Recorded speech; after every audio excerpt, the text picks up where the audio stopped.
السلام عليكم ورحمة الله وبركاته. وجريمة اليوم من محافظة عمران. تخيل أنك تخرج من بيتك آمن مطمئن مع نسائك وأطفالك، فيتم التقطع لك وقتلك مع قتل ولدك. هذا اللي حصل اليوم مع الشيخ جبران وولده نصر.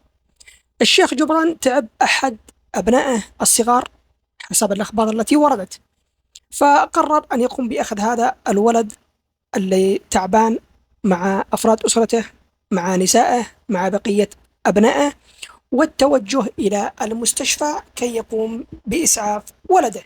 وأثناء ما كان في الطريق يتفاجأ بالتقطع له وإطلاق النار عليه مباشرة، مما أدى إلى مقتله ومقتل ولده الصغير نصر.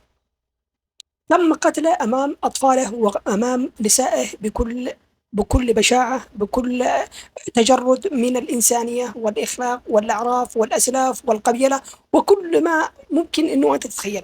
أتخيل أنه أنت تخرج آمن مطمئن، لا متوقع أن في أحد يتقطع لك، ولا أن في حد بيقتلك، ولا أن في أساسا أنت ناسي كل شيء. ابنك مريض، أخذت ابنك، أخذت عائلتك، خارج آمن مطمئن، وفي الأعراف وفي الأسلاف، حتى لو كان عند قضية أو جريمة أو أيا كانت مصيبتك، إذا كان عندك أطفال، إذا كان عندك نساء، لا يتم التعرض لك نهائيا أيا كانت جريمتك. فللأسف الشديد الغرماء هؤلاء الذي يقال إن معهم جريمة أو معهم قصة ثأر أو حادثة ثأر سابقة مع الشيخ جبران، تقطعوا له وقاموا بقتله أمام أطفاله ونسائه وبدون أي احترام لهؤلاء الذي معه.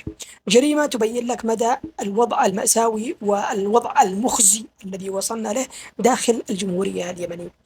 لا عاد احترموا أسلاف، ولا اعترفوا قبيلة، ولا عاد احترموا عادات ولا تقاليد ولا أخلاق ولا دين ولا إسلام.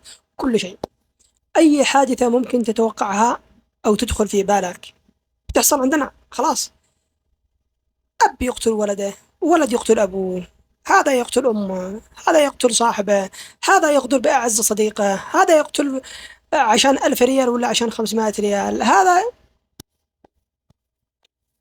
لا نقول إلا على الدنيا السلام. نسأل الله أنه يكتب لنا مخرجا عاجلا غير آجلا، لأن الوضع مأساوي.